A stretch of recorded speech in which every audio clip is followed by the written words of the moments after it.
In February 1927, one of the largest private houses in New York sold for less than half its reported build cost. William A. Clark's mansion at Fifth Avenue and 77th Street contained 121 rooms, 31 bathrooms, 4 art galleries, a swimming pool, and a hidden garage. Clark had bought a quarry to supply its stone. He had built a short railroad to move that stone. He had established a foundry for its bronze fittings. The house had taken 14 years to complete. Yet when the property finally found a buyer, the price was under $3 million, and the Museum of the City of New York records that most of that sum was attributed to the land. The marble and steel did not strengthen the offer. They made the site harder to clear. A house constructed as proof that money could command every material had become an expensive object standing between a buyer and the thing the buyer wanted. That is the first answer to why Fifth Avenue lost so many of its mansions. The owners had built private monuments on parcels that later supported shops, offices, hotels, clubs, museums, and suite blocks. A monument could serve one household. The ground beneath it could serve dozens of tenants, buyers, or institutions. Once those two values separated, wrecking stopped looking like a failure of imagination. To the people writing the checks, it could look like the practical choice. Clark's house came down. In its place rose 965th Avenue, a 12-story cooperative designed by Rosario Candela. Suites were advertised for as much as $350,000. A newspaper description called the building 12 mansions, placed one above another. The private palace had not been replaced by modest housing. It had been replaced by a method for multiplying luxury on the same ground. If evidence led histories of wealth and the machinery beneath it belong in your queue, subscribe to Dynasty and Dust. This story follows that machinery. It begins before Fifth Avenue became a fashionable address, when much of the land was still peripheral. It follows the families who made the avenue socially valuable, the merchants who made it commercially valuable, and the developers who learned how to separate the value of a building from the value of its lot. It also follows the houses that escaped wrecking. Their survival reveals the other half of the rule. A mansion had a better chance when it could stop being only a mansion. The sale of the Clark property looks absurd only if a house has one kind of value. It did not. The mansion carried at least 3 values, and by 1927, they were moving in different directions. There was build value. This was the money already consumed by stone, steel, labor, fittings, galleries, mechanical equipment, and decoration. Clark's original French architect had outlined a project estimated around $415,000. Clark judged the proposal inadequate, particularly for his art, and the revised design rose to about $2.5 million. The final reported cost reached roughly $6 million. None of that spending guaranteed a buyer would pay the same amount later. Build cost described what Clark had demanded. Market value described what another person could use. There was residential value. The house offered space, privacy, display, and an address beside Central Park. But its scale also narrowed the field of purchasers. A buyer needed the purchase money, then the income to heat, clean, repair, guard, and staff 121 rooms. He or she also needed to want Clark's particular plan of galleries, stairs, service passages, ceremonial rooms, and private quarters. A vast house was not a neutral container. It was a machine built around one fortune's habits. Then there was land value. A corner parcel on Upper Fifth Avenue could carry a larger building with many saleable or rentable units. Its return did not depend on finding one successor to William Clark. It could be divided across suite owners. Farther south, the same principle worked through retail leases, hotel rooms, and offices. The ground could support an income stream that the private house itself could not produce. This distinction matters because it changes the meaning of the wrecking photograph. The photograph shows a building being destroyed. The deal shows a site being converted from one economic use to another. Those are related events, but they are not the same description. A family might still be wealthy. A house might still be sound. Its rooms might still be admired. Wrecking could proceed because none of those facts answered the buyer's question. The buyer's question was how much productive space the parcel could carry. The answer grew as elevators, steel frames, suite finance, commercial leases, and a northward retail district changed what could be built. A private mansion used a costly address horizontally. The new building used it vertically, repeatedly, or both. The Clark sale gives the arithmetic an unusually plain documentary form. The museum's account says most of the purchase price belonged to the land. The house was an encumbrance. It cost money to remove. The most lavish structure on the parcel therefore contributed less to the offer than the possibility created by its absence.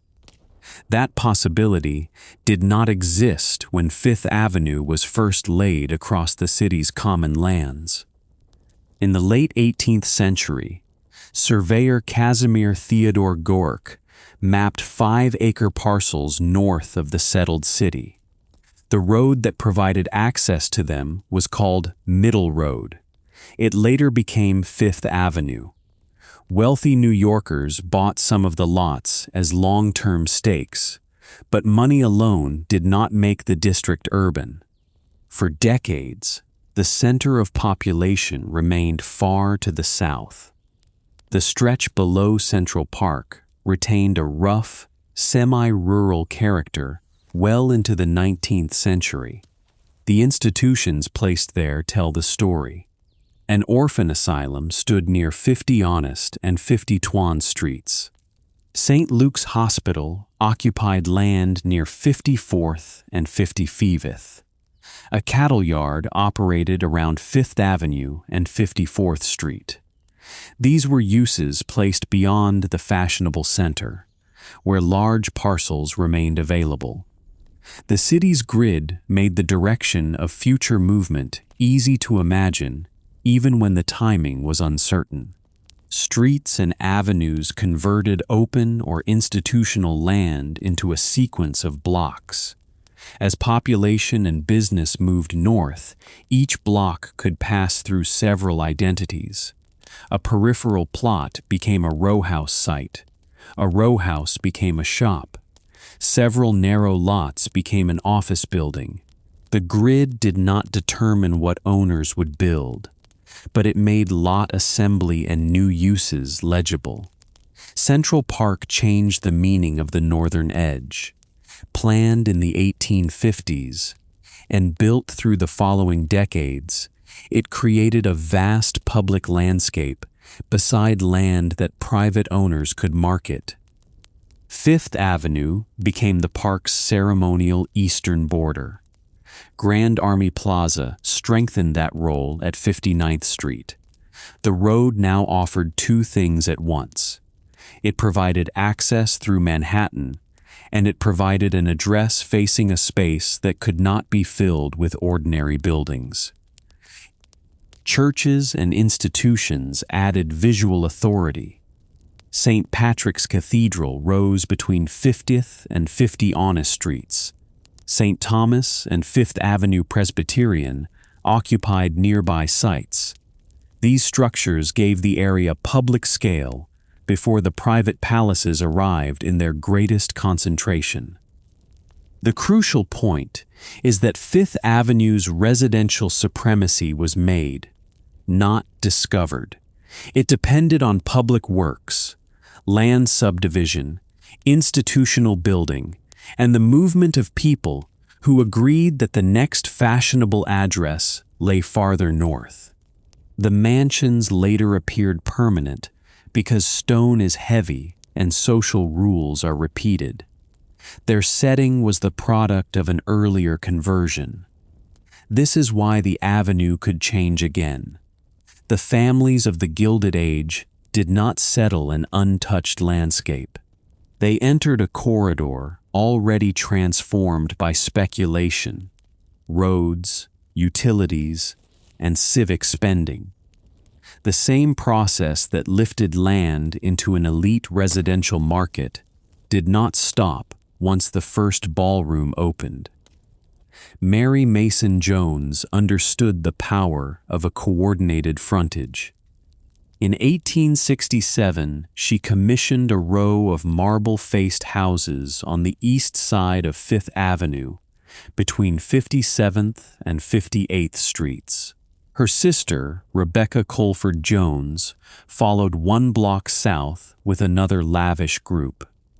These were private houses, but their effect was public. A single household could be dismissed as eccentric. A continuous frontage announced a district. Marble carried a message because brownstone dominated so much of respectable New York. The Jones houses did not need the later scale of the Vanderbilt mansions to separate themselves from ordinary speculative rows. Material, placement, and repetition did the work. They made the approach to Central Park appear settled by wealth. Other rich New Yorkers followed. Their movement north was partly practical. New houses could be larger. Air and light were better than in the denser city below. The park offered views and carriage access. Yet the movement also depended on coordination. An elite address is valuable when other people of the same rank accept it. Every new house reduced the social risk of the next. This helps explain why so many houses clustered near institutions that could never be mistaken for shops. A cathedral, a church, a plaza, and the park offered visual stability. Their presence allowed private owners to imagine the avenue as a protected setting even before legal zoning existed. The shield was cultural rather than statutory. People did not expect a factory or cheap lodging house to appear beside the city's most conspicuous fortunes. The houses themselves reinforced that expectation. A facade was a claim about neighboring land. It told later buyers what sort of street they were joining. In that sense, a mansion created value beyond its own lot. It raised the prestige of nearby lots, and those neighboring houses returned the favor. But a prestige district contains a weakness. The same concentration that increases social value can increase commercial value. Wealthy residents attract jewelers, sort of dressmakers, galleries, clubs, hotels, and restaurants. Their carriages produce traffic. Their purchases reward shops that move closer. The address becomes known nationally. The avenue's private reputation, therefore, prepares a market for public-facing luxury. Marble Row illustrates both phases. It helped make 57th Street a convincing residential frontier. Decades later, commercial developers borrowed the same pale stone and French groups when they built new retail structures around Grand Army Plaza. The appearance of elite house could be retained after the houses disappeared. The value created by the first houses was real. It simply proved transferable. The Vanderbilt campaign gave that value a family name. After Commodore Cornelius Vanderbilt died in 1877, his son William Henry Vanderbilt became the head of the fortune.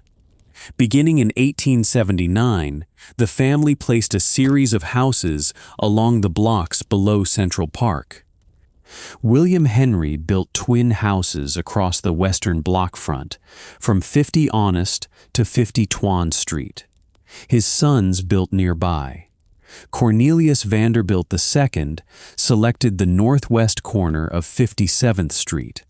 William Kissam Vanderbilt built at 665th Avenue. The 10 blocks came to be called Vanderbilt Row. The phrase made a set of separate deeds feel like a family territory. That impression was useful. A house beside another Vanderbilt house carried an assurance that the surroundings would remain expensive. William Kissam Vanderbilt's house broke most sharply with the restrained brownstone city. Richard Morris Hunt designed it in a French Renaissance manner. Alva Vanderbilt directed the project and used its rooms as a setting for the social campaign described in another part of this channel's history. The house became known as the Petit Chateau. When 75 prominent architects ranked American buildings in 1885, they placed it third, after the United States Capitol and Trinity Church. That judgment makes its later wrecking more revealing. The Petit Chateau was not an obscure or technically failed building. It had altered American expectations of what a rich person's New York house could look like. It helped turn imported architectural reference into competitive display. Its turrets, carved stone, steep roof, and ceremonial interiors made wealth visible from the sidewalk. Visibility carried a cost. Each Vanderbilt house encouraged the next family to build more conspicuously. Building became a contest in materials, scale, art, and historical source. The street acquired French chateaux, Italian palazzi, marble rows, and rooms transported or imitated from European models. The houses were described as if they had delivered older civilizations to Manhattan, yet the imported forms sat on a New York grid where land remained exchangeable. A chateau in the Loire belonged to an estate whose fields and approaches formed part of the design.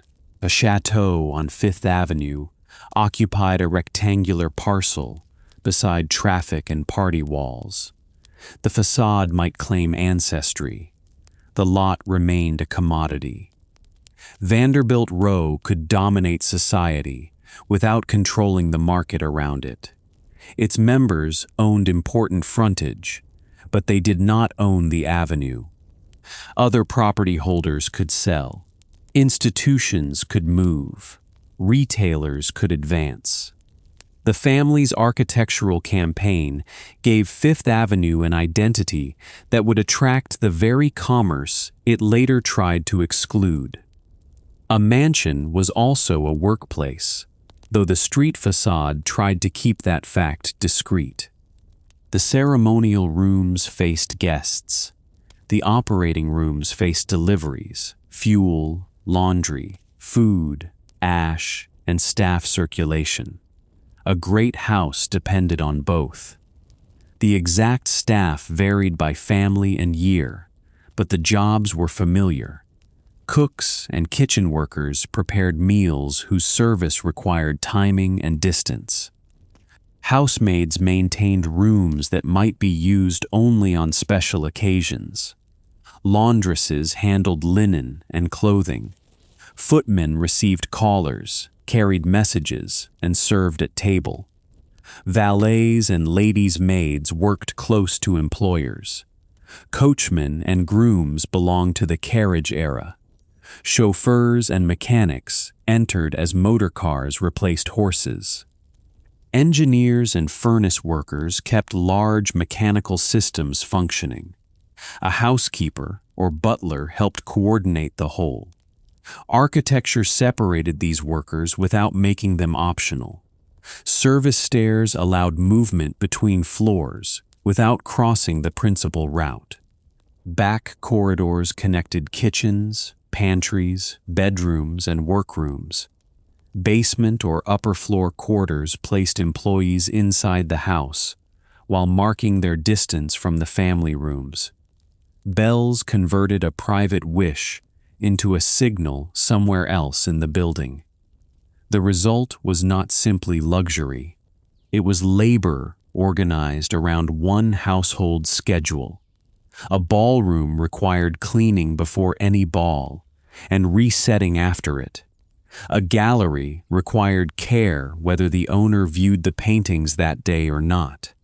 A dining room, large enough for a formal company, remained part of the heating and upkeep burden, even when the family ate elsewhere. This operating system made a mansion impressive when fully staffed. It could make the same building awkward when heirs wanted a different life. Smaller households, more travel, long hotel stays, suite living, and changing expectations of domestic service did not empty every house at once. They reduced the number of people willing to reproduce the complete plan. The problem was not that servants suddenly vanished. New York still employed large numbers of domestic workers. Suite houses and hotels also depended on labor. The change lay in who organized it and how the cost was divided. A private owner carried the entire building and its staff. A suite resident could buy or lease a suite, while a shared building group maintained elevators, entrances, boilers, roofs, and common areas. A hotel turned service into a charge distributed across rooms and guests. This distinction will return at the Clark site. The new building did not abolish service. It made service divisible, like the real estate. Commerce moved north in stages small enough to dismiss, until the pattern became impossible to miss. A brownstone could acquire a shop window at street level, while families or offices remained above. A former house could become a gallery, dressmaker, restaurant, or club. These conversions allowed business to enter without waiting for an entire block to be demolished. Land values registered the change. An architect and real estate observer, quoted in a city landmark report, described increases of 250% and more over 6 years on parts of Fifth Avenue by 1907. The figure belongs to a contemporary assessment, not a complete price index for every lot. Its weight is directional. Owners were watching residential property become commercially valuable while the buildings still looked domestic. B. Altman and Company supplied a larger threshold. In 1906, the large store moved from 6th Avenue near 18th Street to a new 5th Avenue headquarters between 34th and 35th Streets. A large store did more than occupy a corner. It drew employees, deliveries, advertising, and shoppers. It demonstrated that a retailer could use Fifth Avenue's prestige at a scale previously associated with private houses. Other stores followed the northward market. Lord and Taylor opened between 38th and 39th Streets in 1914. Specialty firms sought smaller frontages. Galleries and fashion houses converted houses or commissioned purpose-built premises. The process did not make the whole avenue commercial at the same moment. It shifted the line at which a private owner could still assume the next block would remain residential. Traffic changed with use. A carriage arriving for dinner and a delivery wagon serving a store placed different demands on the curb. Show windows turned the facade outward. Signs identified businesses rather than families. Customers came throughout the day. The avenue that had displayed private wealth began to sell access to the styles associated with that wealth. This is the first large convergence in the story. Fifth Avenue's social reputation was not erased by commerce. It became an asset of commerce. A retailer moving there could promise proximity to the people whose houses had made the address famous. The store borrowed the avenue's rank, then brought enough activity to weaken its privacy. By the time merchants and residents tried to draw a boundary, the market had already learned the route. The Vanderbilts did try to draw one. Their response to a proposed hotel near 50 Honest Street shows how clearly they recognized the threat before many observers believed business could pass them. The Roman Catholic Orphan Asylum occupied a large tract between 50 Honest and 50 Tuan Streets.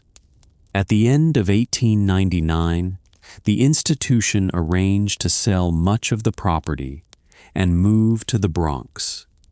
The side street lots passed to buyers under covenants that limited them to single-family houses for 25 years. Those restrictions gave neighboring owners time. They did not settle the Fifth Avenue frontage. Stuart H. Chisholm acquired part of that frontage and proposed an 18-story hotel. The project would have stood directly across from William Henry Vanderbilt's twin houses.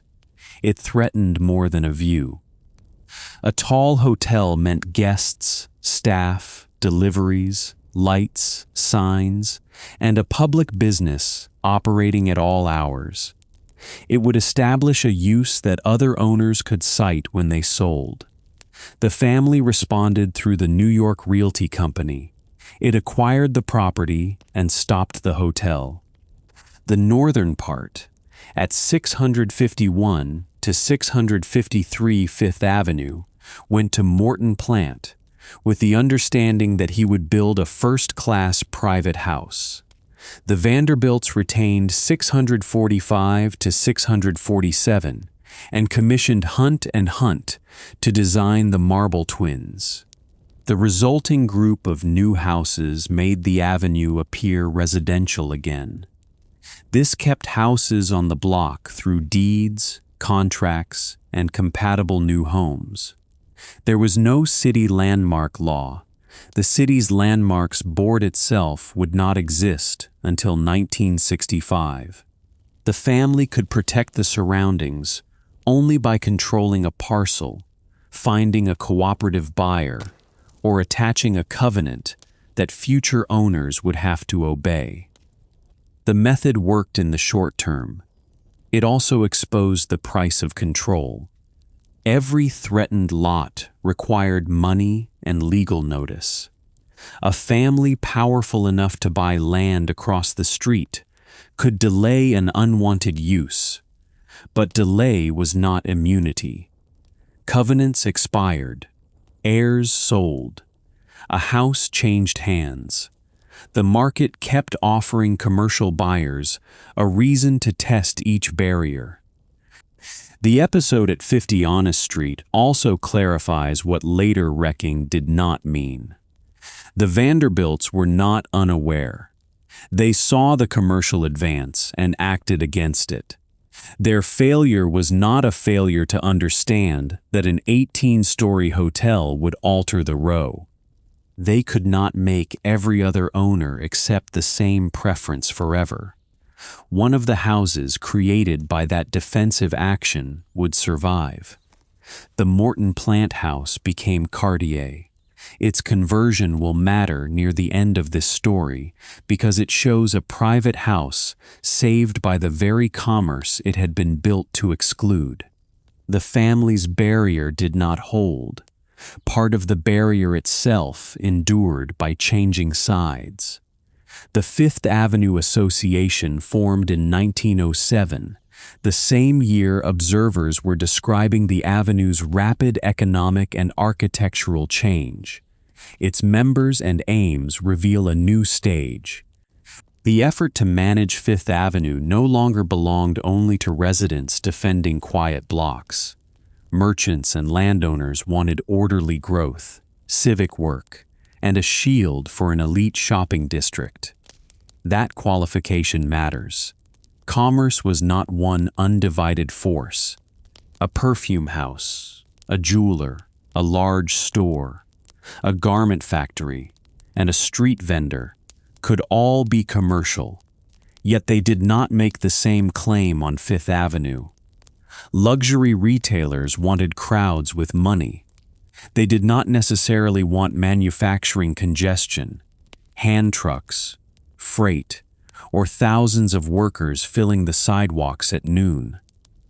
By 1914, a survey cited in a city landmark report counted 654 factories within 1 block of Fifth Avenue. Much of the garment trade had moved north from older districts. Loft buildings offered large work floors. Their employees and freight brought an intensity that Fifth Avenue merchants regarded as a danger to shopping. The group therefore fought to preserve a hierarchy of business. Its members promoted street improvements and advertised the avenue, but they also tried to keep manufacturing away from the retail frontage. In 1916, a campaign carried the urgent question, "Shall we save New York?" The thing being saved was not William Henry Vanderbilt's domestic world. It was a commercial environment in which expensive shops could operate without being overwhelmed by industrial use. This produces a result that can look contradictory. The same avenue that had resisted stores now had store owners resisting factories. Each group treated the next intensive use as an invasion. Residents wanted hotels and shops held back. Retailers wanted factories held back. The preferred boundary moved north, and the definition of a suitable neighbor changed with it. The group's success also increased the avenue's public identity. Advertising Fifth Avenue as an elegant shopping street made its addresses more attractive to high-end businesses. Street improvements supported traffic and display. The campaign protected commercial prestige, and commercial prestige raised the amount a retailer could justify paying for frontage. Nothing in that program required a mansion to survive as a home. A house could even help the retail image for a time. Its stone front and aristocratic ties supplied atmosphere. When the lot became more useful as a shop, the group defending Fifth Avenue's character had no necessary reason to defend the private floor plan behind the stone. The building at 714 Fifth Avenue shows how little wrecking was required for an early conversion. 3 brownstone-fronted houses had been built on the block in 1871. Charles A. Gould later acquired number 714.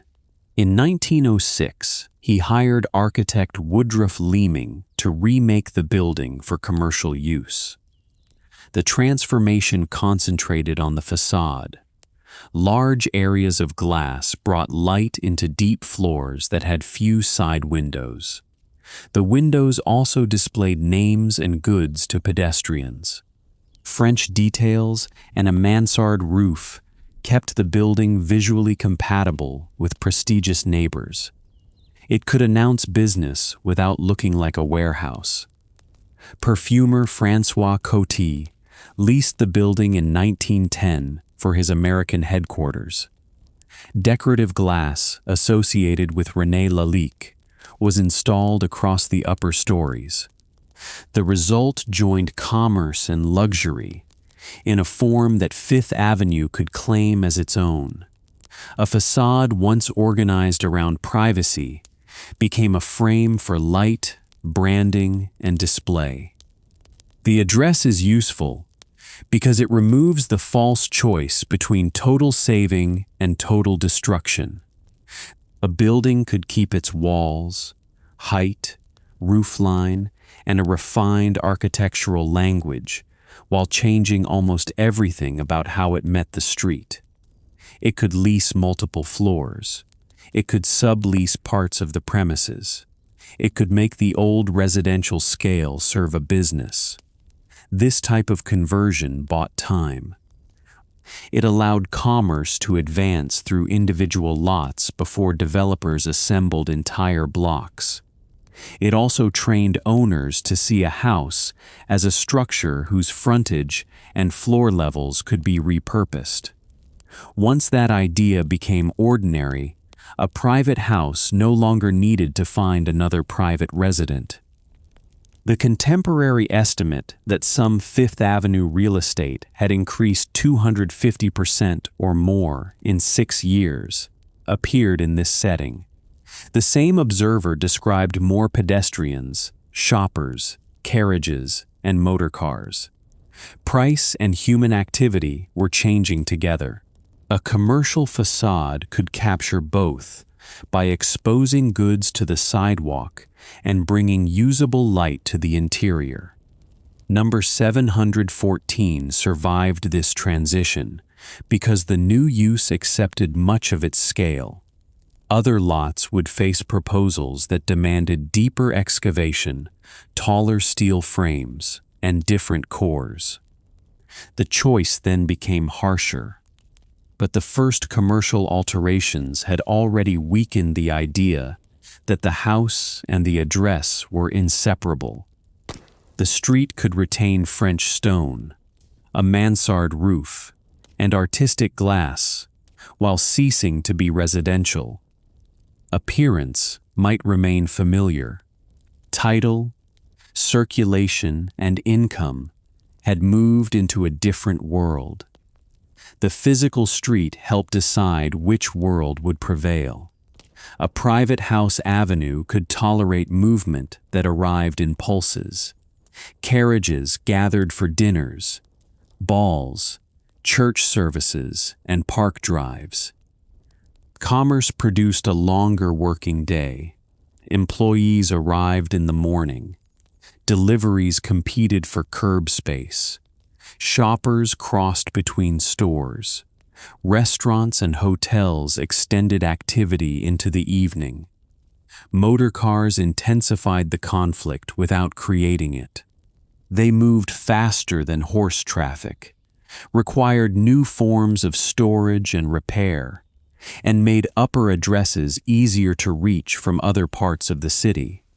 A wealthy family could live farther north and still visit shops below. That freedom weakened the need to remain beside the retail district as it advanced. Buildings turned toward the new street. Residential windows admitted light while limiting exposure. Commercial windows sought exposure. Doors widened. Signs identified tenants. Ground floors were opened or rebuilt. A visitor no longer needed an invitation to cross the threshold. The entire point of a shop was to convert the passing public into customers. The curb became part of the economic plant. Deliveries had to reach stockrooms. Service alleys, Side street entrances and freight routes became selling points in new project. At the Cornelius Vanderbilt II site, the architect later described an early idea for several separate stores serviced from a rear alley. The plan recognized that elegance on Fifth Avenue depended on hiding industrial work somewhere else. This was the retail version of the mansion's service corridor. In both buildings, labor and goods moved behind the ceremonial front. The difference was scale and revenue. A mansion's back route supported one household's display. A commercial complex used its service route to support several tenants whose rent justified the site. Pedestrian numbers mattered for the same reason. A quiet avenue served the resident. A crowded avenue served the window. What a homeowner experienced as intrusion could appear to a retailer as circulation. The same motor car, delivery, or passerby carried a different meaning depending on which side of the lease one occupied. The street's conversion, therefore, cannot be explained only by families deciding they disliked noise. Noise was one symptom of a deeper regroup. Fifth Avenue was becoming a place where movement itself could be monetized. The more people the address attracted, the stronger the case for uses that sold, rented, fed, lodged, or entertained them. Once traffic became a customer stream, quiet no longer represented the highest financial use of the curb. New York's 1916 Building Zone Code gave the conflict a legal map. It was the city's first comprehensive zoning system. It regulated use, height, and building bulk across districts, rather than leaving every dispute to private covenants and nuisance complaints. Several pressures produced it. Very tall buildings could remove light and air from neighboring streets. Factories and lofts could enter areas whose merchants or residents wanted other uses. Fifth Avenue's retailers joined the campaign because they feared the garment trade would damage the avenue as a shopping district. The code helped move much garment production westward. In the decade that followed, large numbers of new buildings rose in the West 30s to house the trade. Fifth Avenue merchants had used public regulation to distinguish their preferred commerce from manufacturing. Yet zoning did not preserve Vanderbilt Row as a museum. A retail building could comply. An office, hotel, club, or suite block might comply depending on its district and design. The law ordered new projects. It did not require the old house to remain. Height and bulk rules also shaped the new building. A developer had to calculate the envelope the law allowed, then decide whether shops, offices, hotel rooms, or suites could fill it profitably. This encouraged a more precise reading of each parcel. Frontage, corner exposure, lot depth, street width, and district rules all entered the proposal. Private restrictions still mattered. A covenant could prevent an otherwise legal use until it expired or was removed. Churches, clubs, and institutions could anchor blocks. But the public code shifted the city toward a predictable framework in which buyers could price new work. For Fifth Avenue, the political victory carried an irony. Merchants secured a shield for an elite commercial corridor. That shield made the avenue more dependable for expensive retail. Dependability supported leases and capital. A mansion on such a corridor might gain commercial land value even while zoning kept a factory out. The law therefore acted less like a shield around the houses and more like a sorting machine. It helped decide what could replace them. It protected selected qualities, especially the separation of uses and access to light and air, without protecting private domestic occupancy. At the midpoint of this story, that distinction is the key. Fifth Avenue was not moving from order into disorder. It was moving from one managed order to another. The residential order had been enforced through title, convention, and covenants. The commercial order used groups, publicity, leases, and zoning. The stone buildings stood between those systems until a sale assigned them to one side. Taxes enter this history as pressure, but they do not supply a complete account. Different houses disappeared under different circumstances.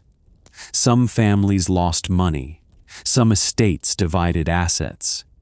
Some heirs lived elsewhere.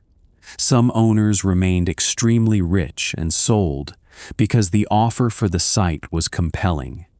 A useful account has to keep those roots separate.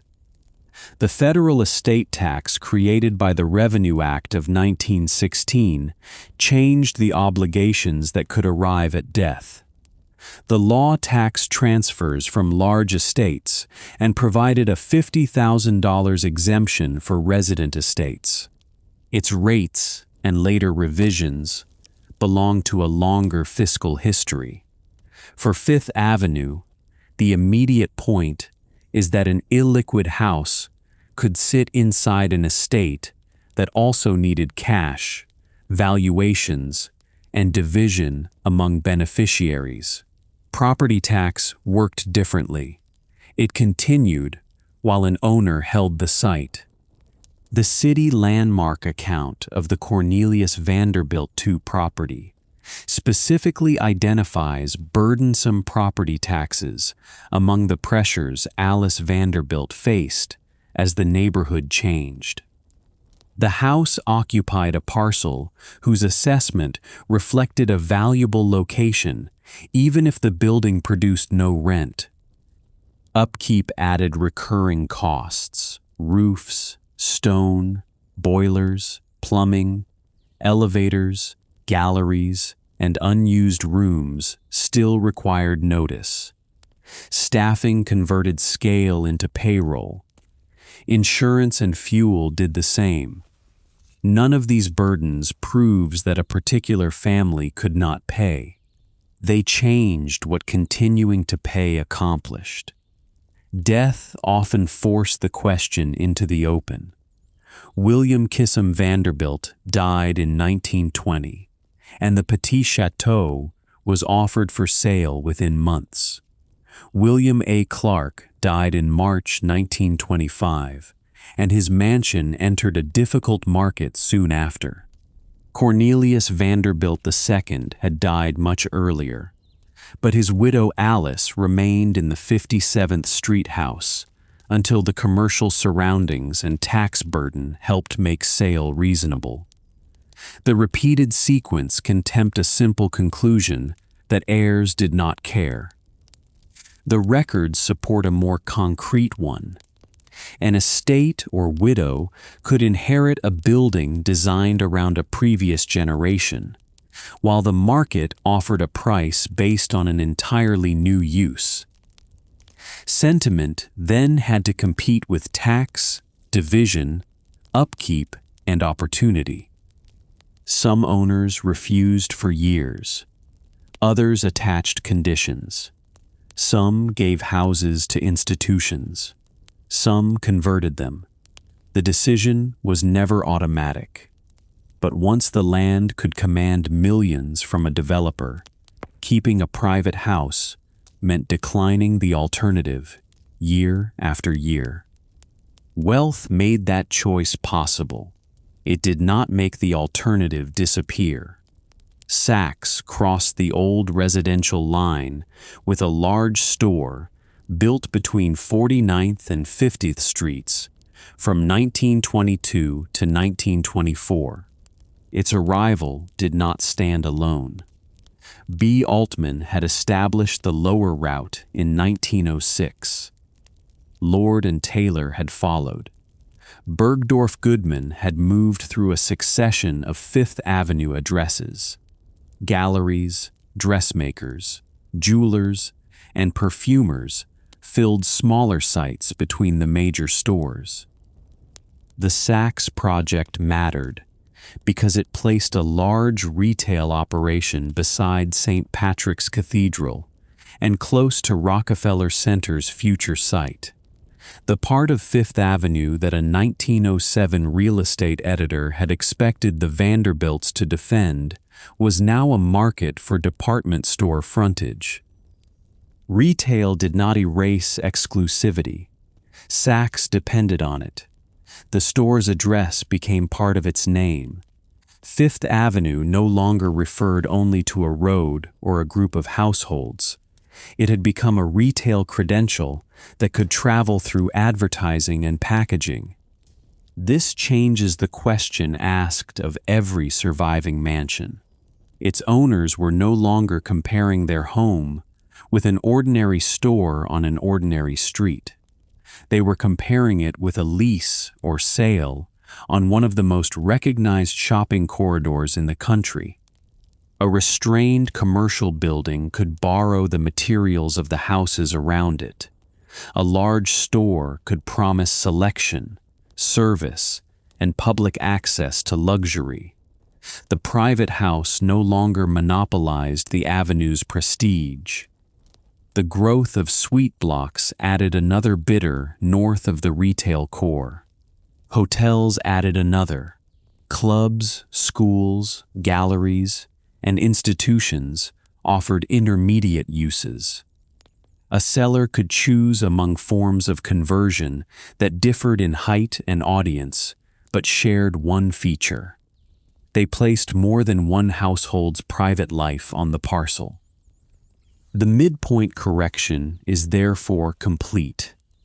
The fight to save Fifth Avenue succeeded in a limited sense. Merchants prevented a manufacturing district from consuming their storefronts. Zoning imposed an order on height, bulk, and use. The avenue retained a polished identity. What it did not retain was the assumption that polished meant residential. Retailers had learned to sell the same groups that mansion builders had used. Developers had learned to divide the address. Once that happened, an elegant street could survive while its private houses vanished. The next part follows the sales, where that conversion became visible in stone, beginning with the mansion that had once taught New York how forcefully a house could announce arrival. William Kissam Vanderbilt's Petit Chateau had been completed in 1883. Its corner at Fifth Avenue and 52nd Street placed a French Renaissance silhouette among houses that New Yorkers had learned to read as respectable because they were restrained. Richard Morris Hunt supplied the architecture. Alva Vanderbilt pushed the commission toward the elaborate rooms and exterior that made it famous. The house earned notice far beyond society pages. In the 1885 survey that placed it third among American buildings, architects ranked it behind the Capitol in Washington and Trinity Church in New York. That was an extraordinary position for a recent private house.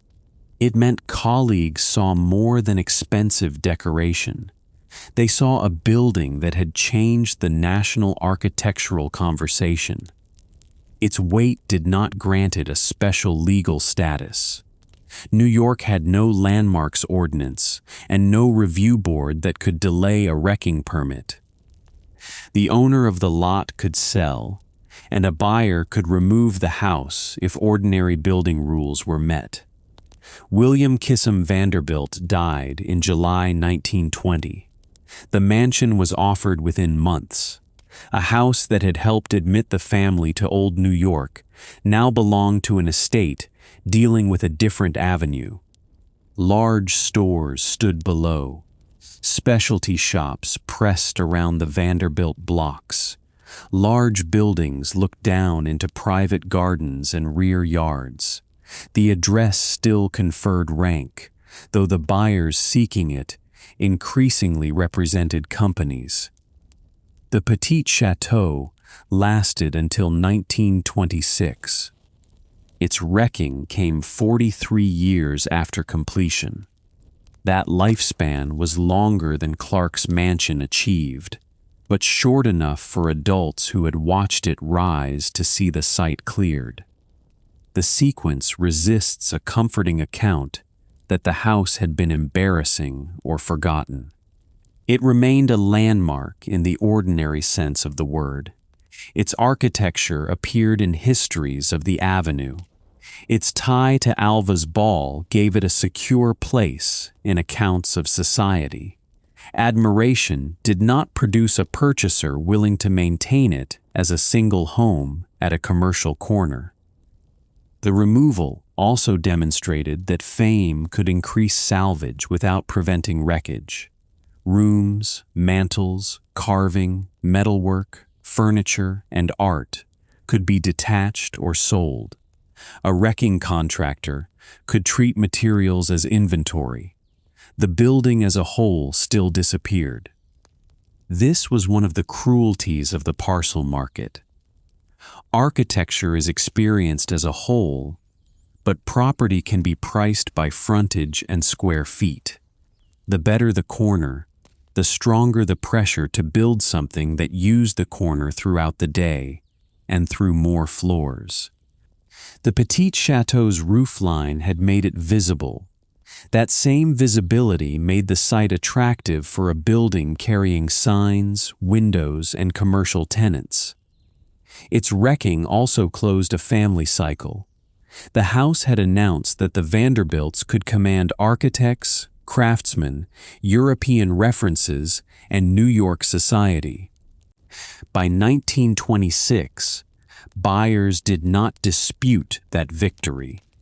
They found another use for the ground on which it had been staged. The Cornelius Vanderbilt II mansion occupied an even more exposed site at 5th Avenue and 57th Street. Its corner faced Grand Army Plaza and the southeast entrance to Central Park. Cornelius had first built there during the family campaign of the 1880s, then expanded the house until it became the largest private house in New York. Its surroundings changed on 3 sides. The Plaza Hotel opened across Grand Army Plaza in 1907. The 17-story Netherland Hotel had already risen nearby and was later replaced by a still larger hotel. In 1921, the 26-story Heckscher Building opened at the southwest corner of 5th and 57th. The Vanderbilt house remained broad and low, while hotels, stores, and offices claimed the skyline around it. Alice Gwynne Vanderbilt continued to occupy the house after her husband's death. This duration matters. The house was not sold as soon as the first shop arrived. It survived decades of change, which means wrecking required more than the existence of commercial demand. It required an owner ready to accept a deal and a buyer able to complete one. By 1925, Alice placed the property on the market. A syndicate led by Maurice Heckscher agreed to pay $7.1 million. Its proposed new building was a residential hotel projected first at 55 stories and then reduced to 42 after the financing bank objected. Even the reduced scheme was promoted as a possible world record for hotel height.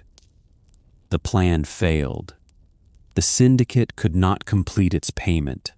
Its members tried to revive the purchase with a 42-story office building designed by J.E.R. Carpenter, but the legal and financial plan did not hold. This interruption is valuable evidence. High land prices did not make a new project effortless. Buyers needed credit, partners, plans, and tenants. A spectacular proposal could collapse before the deed closed. The mansion remained while the syndicate argued. Frederick Brown eventually bought the property in June 1926. Brown was one of the city's most active real estate traders. He had assembled and handled major sites across Manhattan. For the Vanderbilt parcel, he chose a less vertical project than the failed hotel. The design by Élie Jacques Kahn broke the Fifth Avenue frontage into a coordinated group of stores. Bergdorf Goodman became an original tenant. The company had begun as a tailor shop lower on Fifth Avenue and followed its clientele north. At 57th and 58th Streets, it entered the lot that had embodied Vanderbilt privacy. Alice Vanderbilt did not leave because the family name ceased to matter. The new shops wanted the very audience that name helped gather. The site sold because the corner could now host businesses whose income supported a multi-million-dollar purchase, while the private house paid no rent and carried substantial tax and upkeep. The house came down in 1926. Its gate did not. That ironwork will reappear later, several miles north, detached from the walls it once guarded.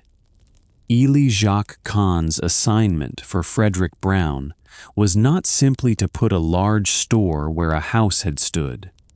Brown wanted several rentable units that could appear distinct while sharing a coordinated exterior.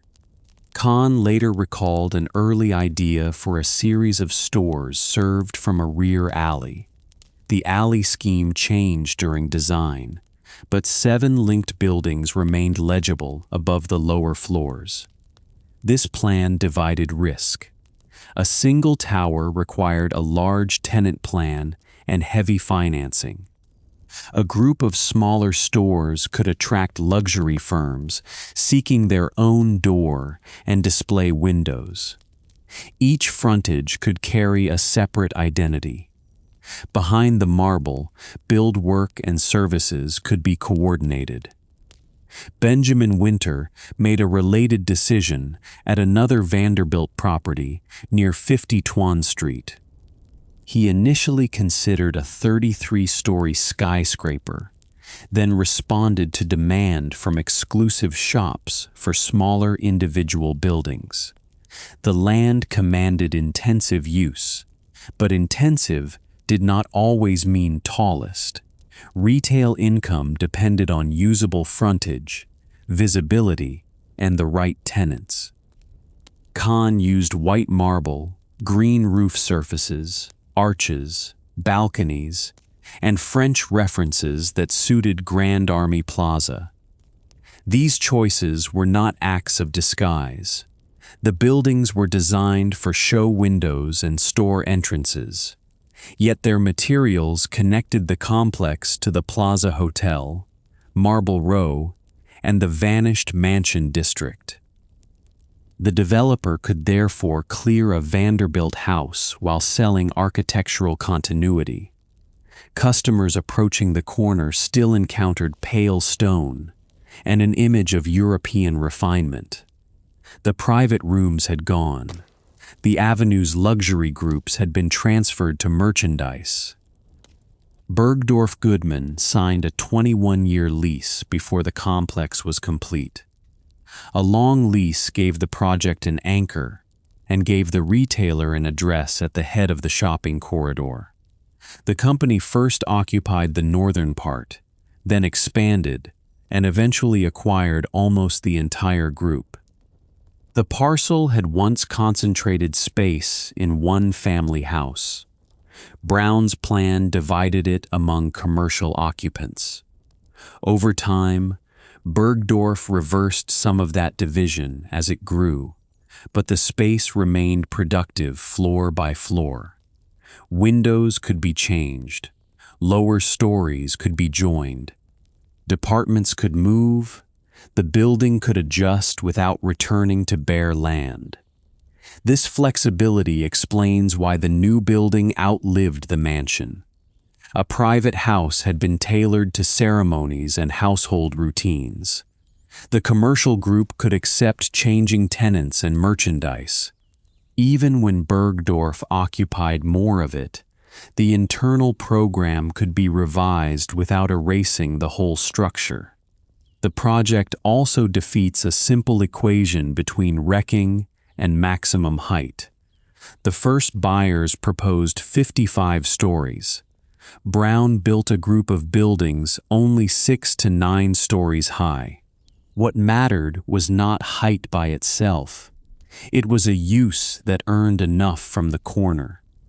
For the Vanderbilt property, specialty retail supplied that use.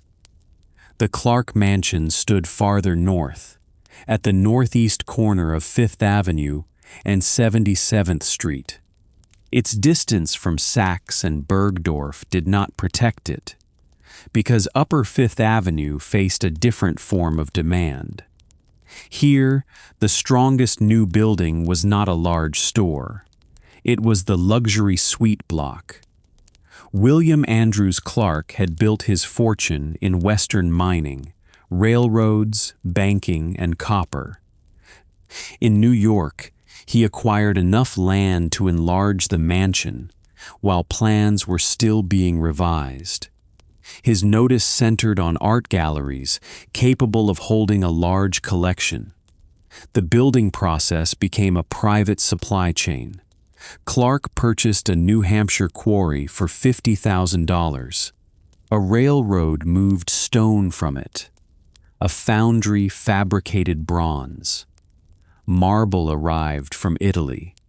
Oak came from Sherwood Forest in England. Parts of a French chateau were acquired for the interior.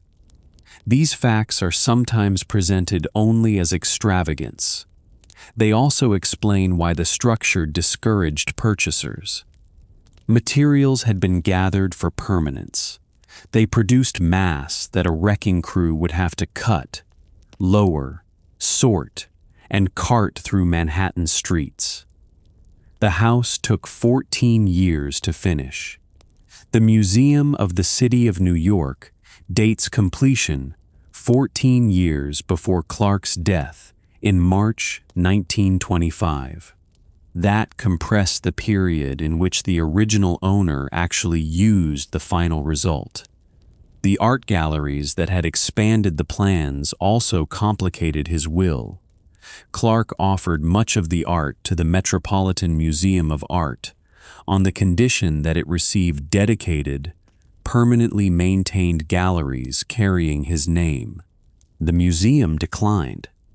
The Corcoran Gallery in Washington accepted the art. The house itself found even less institutional interest. It went on the market after Clark died, and few bidders appeared. The masonry and steel were described as a burden because a new owner seeking suites would first have to remove them. The February 1927 sale, under $3 million, placed a number on the loss. The reported build bill had been about $6 million before years of upkeep. The purchase price did not reimburse the quarry, railroad, foundry, imported marble, oak, or labor. Most of it, according to the museum account, belonged to the lot. This does not mean every object inside was worthless. Art left for Washington. Fixtures and materials could be sold or reused. It means the buyer did not treat the assembled mansion as the reason to pay. Wrecking photographs show the reverse of Clark's supply chain. Stone that had arrived through a dedicated railroad, left as debris or salvage.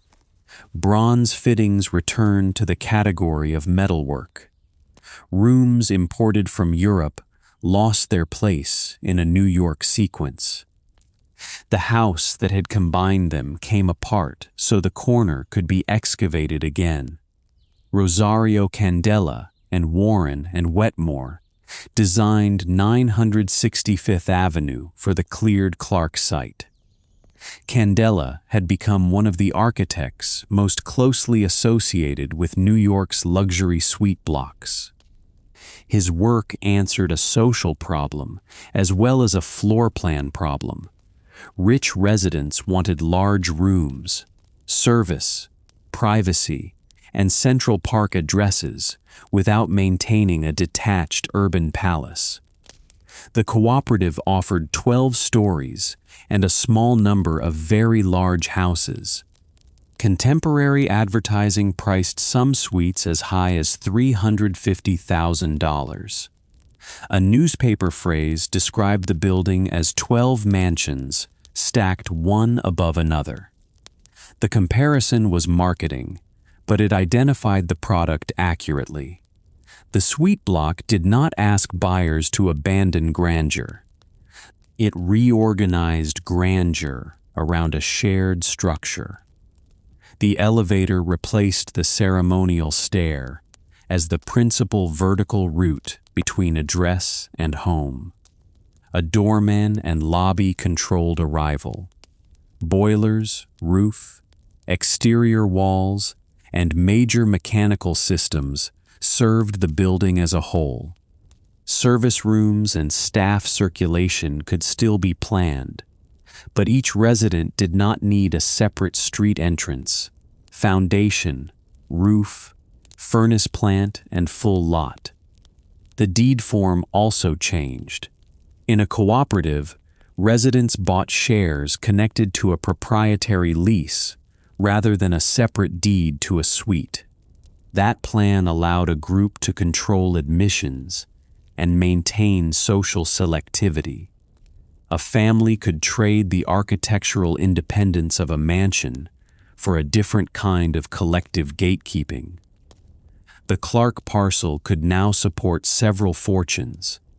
Purchase prices and upkeep charges spread the cost of Fifth Avenue frontage across them. A single household no longer had to carry the land. This multiplication made the new building financially legible. Suppose the old house had found a buyer near the sale price. That buyer would acquire one house and every obligation attached to it. The cooperative developer could sell a series of large suites, then place common expenses on the resident company. The same corner produced several deals. Suite architecture also captured the park in a way low houses could not. Upper floors looked over treetops and neighboring roofs. Light reached rooms above the street. Elevators made height compatible with age and formal life. The very bulk that would have felt intrusive beside a private mansion became an advantage inside the new one.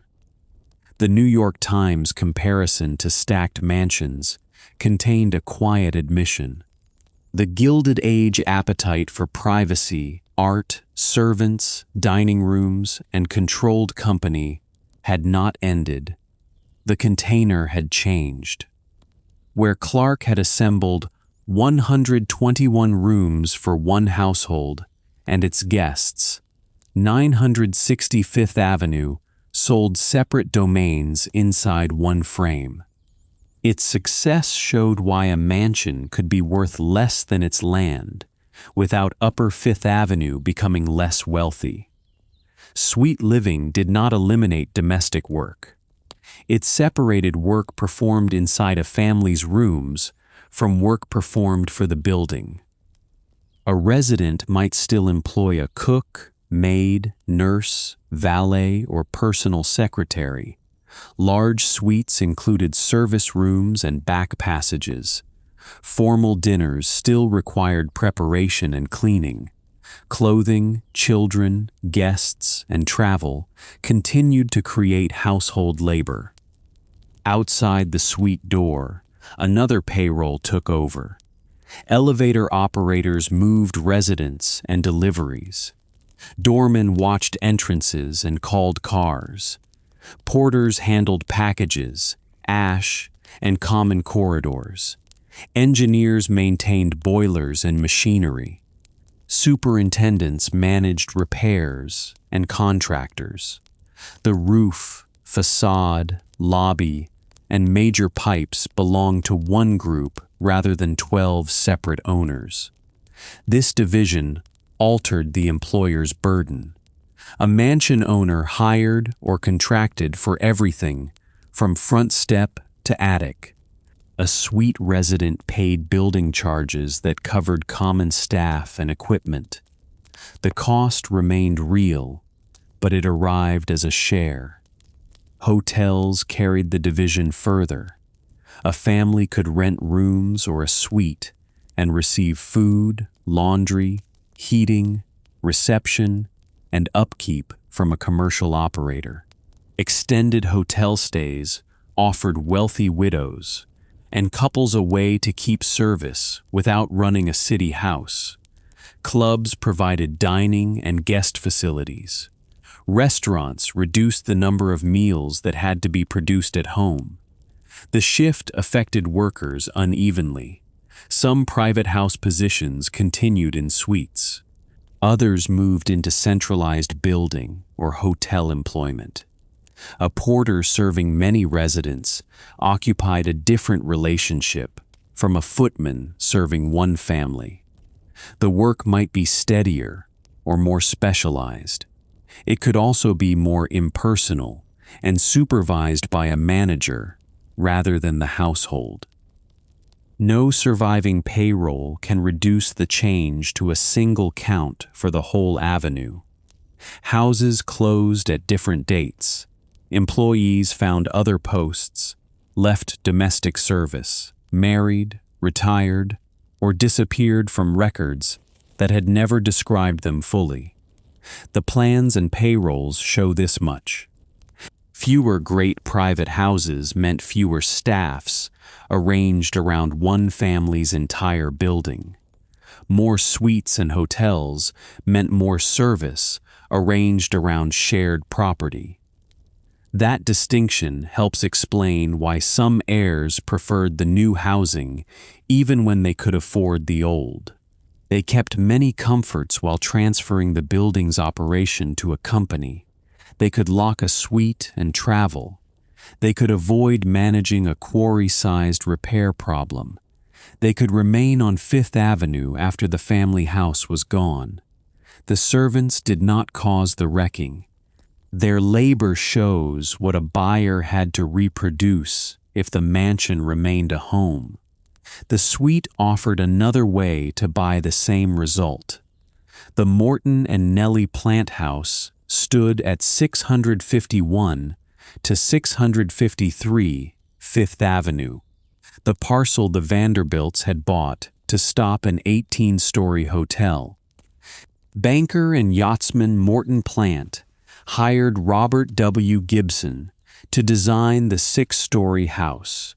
It was built from 1903 to 1905 in an Italian Renaissance style, with rusticated stone at the base, carved balconies, tall pilasters, and a balustrade at the roof. Its address placed it across from the Vanderbilt houses and beside the side street homes created during the family's defensive purchase. For about a decade, the plan worked. A first-class private house stood where a hotel promoter had wanted a tower. Pierre Cartier had arrived in New York in 1909. His firm first worked from small quarters near 56th Street, close to the clients who bought jewels and watches. As Fifth Avenue drew more luxury trade, Cartier wanted a larger and more visible home. Company lore describes the 1917 deal through a 2-strand pearl necklace. Cartier's own account calls it a legendary exchange. A city landmark report likewise says Mrs. Plant swapped the house for a rare necklace from the Cartier stock. Such retellings can make the deed sound like a fairy tale in which pearls alone purchased Manhattan land. The safe claim is narrower. The necklace was a celebrated part of the deal that placed Cartier in the former Plant house. Architect William Wells Bosworth adapted the Plant and neighboring Holbrook houses for the jeweler around 1917. New store windows opened the lower floors to customers. Workrooms, sales rooms, vaults, and offices replaced family rooms. The Fifth Avenue front kept much of its carved stone. The change was apt in a way the Vanderbilts had not planned. A jewel house could use ceremonial rooms without removing every wall. It wanted a guarded door, fine materials, private rooms for clients, and an address linked with old wealth. The building's small scale compared with a large store helped the shop. Cartier could present the whole house as its own. The shop also paid for upkeep that a private buyer might reject. Roof, stone, metal, windows, and ornament now supported sales. Each visitor entered for a public purpose, but the firm could keep the manner of a private call. The threshold still promised controlled access. The side street Holbrook house gave Cartier more room. Two once separate homes became one retail site. This shows how reuse could include major work without clearing the lot. Walls were opened, storefronts were added, interiors changed with each era, yet the Plant exterior remained legible. In 1970, New York named the Cartier house a landmark. That legal shield arrived 53 years after the jeweler moved in. The building had already survived the main wave of mansion wrecking because Cartier had kept it useful. The sequence runs against the intent of the first deal. The Vanderbilts bought the parcel to exclude trade. Morton Plant built under a private house pact. Cartier then saved the result by turning it into trade. The retail use that the family feared became the source of the house's long life. This was not rescue through stasis. The building did not remain furnished as the Plants had left it. It earned new rooms, new windows, and new routes for staff and clients. Yet its street wall remained, and a passerby could still read the scale of the old row. At the Clark site, a new suite block required bare ground. At 651 Fifth Avenue, a jeweler could use the shell. The contrast shows why two mansions on the same avenue met different fates. One stood in the way of the buyer's plan. The other could carry it. The Fisk-Harkness house at 12 East 53rd Street survived through a longer chain of tenants. Its walls proved able to host art, maps, meals, clubs, antiques, flats, and classrooms. The house began in 1871. Banker Harvey Edward Fisk bought it in 1905 and hired Raleigh Colston Gildersleeve to remake it. The architect gave the front a neo-Tudor Gothic face in limestone, with a broad bay, leaded glass, crenellated details, and a gargoyle. Inside, the work turned a typical row house into a grand home with a large stair and new rooms. Fisk's finances forced a sale after only 4 years. In October 1909, William Lamon Harkness paid $400,000 for the house, its furnishings, tapestries, and antiques. A press report called the sum without peer for such a home. Harkness was an heir to Standard Oil wealth. He and his wife Edith kept the house until his death in 1919. 3 years later, Edith Harkness sold to Procter & Company, art dealers. The dealer opened a large show window at the ground floor. That cut announced trade, much as the glass at the Cody site had done. The upper stonework remained. In 1924, the Automobile Club of America bought the house. The room list in the city report shows how neatly a mansion could fit a club. The ground floor held touring, map, and supply desks. A restaurant occupied the second floor. The third had a library, card rooms, a sitting room, and a lounge. Baths, lockers, and dressing rooms filled the fourth. Club officers worked at the top.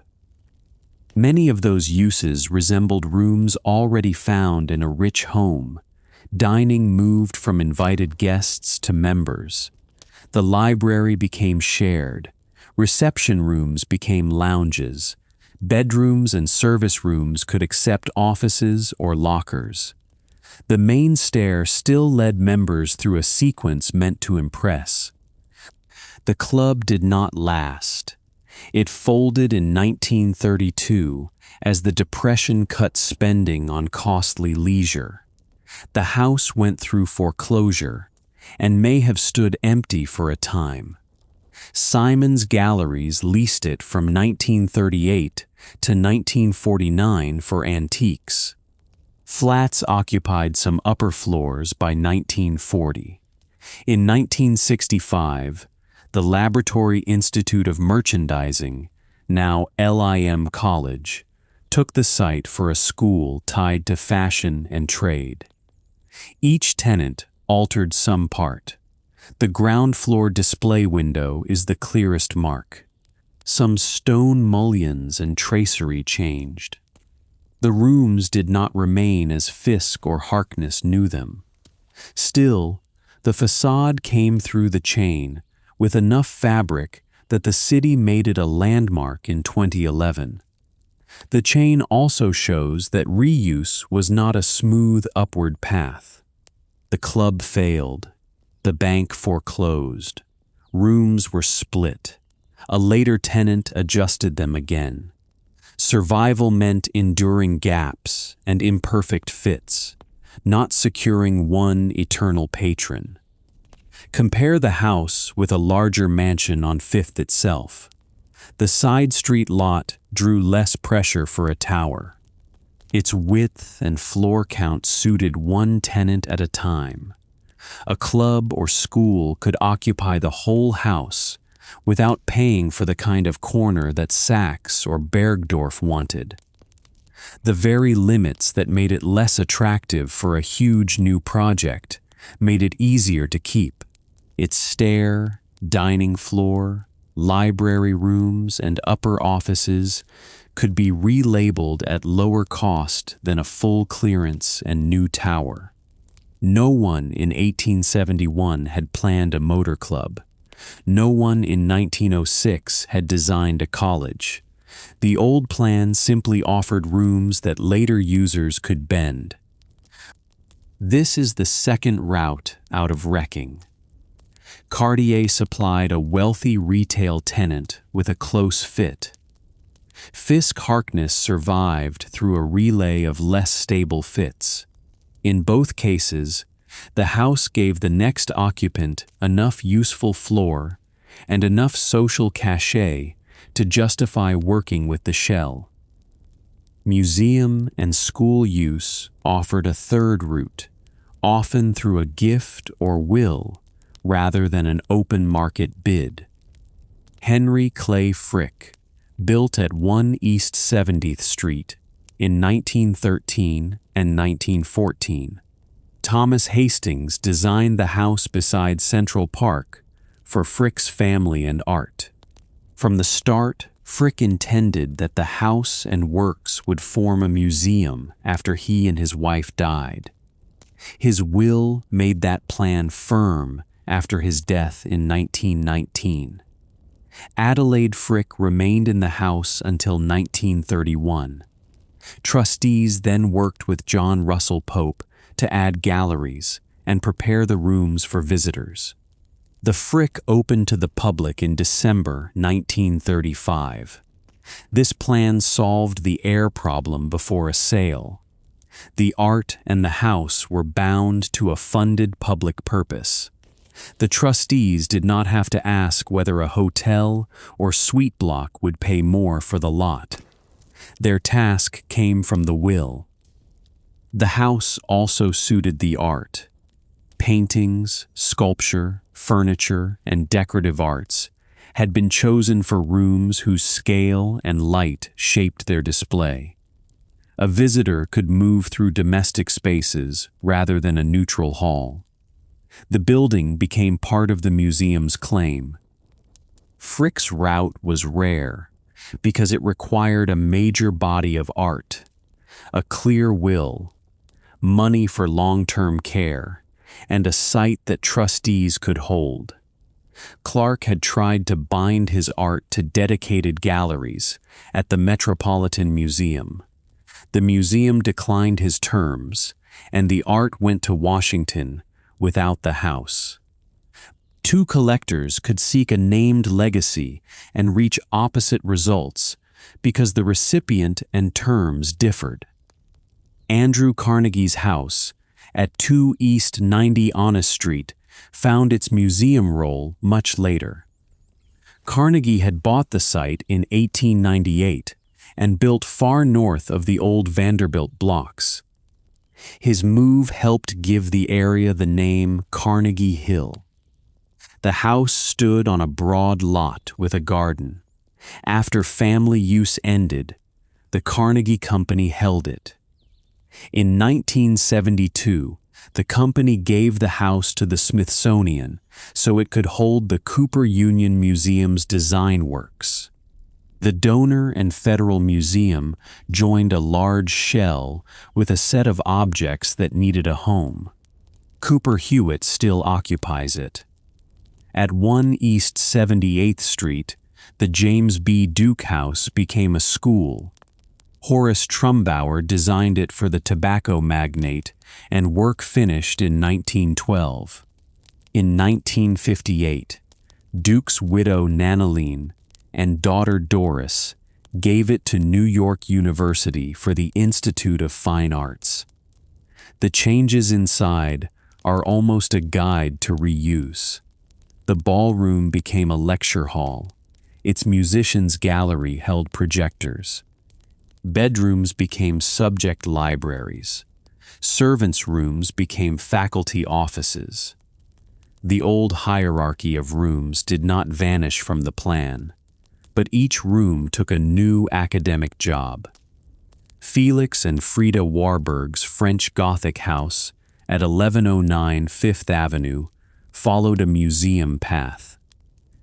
C.P.H. Gilbert had completed it in 1908. Frida gave the family home in 1944 for use as a museum. The Jewish Museum opened there in 1947. Later work enlarged the building, but the chateau-like front still marks 90 Street. These gifts moved private wealth into public or academic hands. Though access came with rules, hours, tickets, memberships, and school needs. They did not turn every bedroom into an untouched period room. Additions and new equipment were needed. Staff offices, climate controls, exits, restrooms, lifts, storage, and security had to fit. The key difference from Clark was the recipient. A museum or school valued a grand stair, a gallery, a library, and an old Fifth Avenue address for reasons a suite developer did not. Prestige helped attract visitors, donors, teachers, and students. Large rooms could hold art or lectures. The facade served the new name. Even a bequest to a museum did not always save the house. George Blumenthal left his home and more than 630 works to the Metropolitan Museum in 1941, with an understanding that the museum could raise the house and profit from the lot.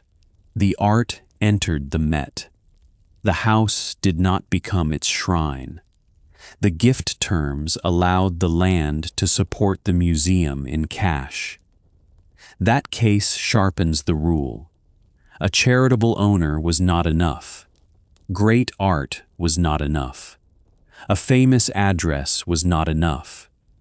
The receiving body had to need the building, have funds to adapt it, and accept the cost of keeping it. Frick planned that match. Carnegie's company found one. The Duke and Warburg families found one. Blumenthal gave the Met the freedom to reject one. Clark's heirs found no buyer for his 121-room shell. Survival depended on a sponsor and a use that wanted the walls. When a house came down, parts could travel. Salvage blurred the line between total loss and full survival, but it did not erase it. The gate from the Cornelius Vanderbilt II mansion gives the clearest public example. George B. Post designed the wrought iron for the house built in 1883. After the mansion was razed in 1926, Gertrude Vanderbilt Whitney gave the gate to the city. It did not move at once. The conservatory garden opened near 105th Street in Central Park in 1937. 2 years later, the Vanderbilt Gate was set at its Fifth Avenue entrance. It now opens into the formal center garden, several dozen blocks north of the lot where it once controlled access to a private home. The gate kept its name and ironwork. Its job changed. At 57th Street, it marked a family boundary. At 105th Street, it admits the public during park hours. The old object survived because it could be detached, stored, and set into a new wall. Other mansion pieces entered auction rooms, country houses, museums, and new homes. Mantels could be lifted. Paneling could be numbered and reassembled.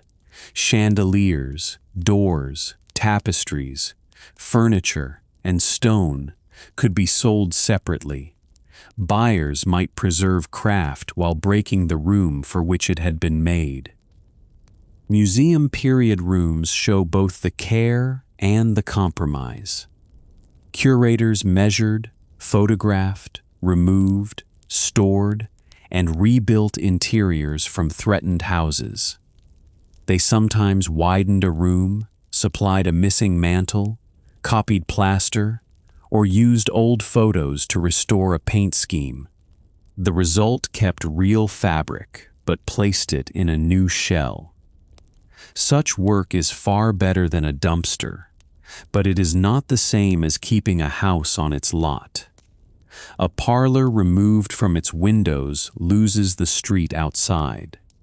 A gate without its drive loses the approach.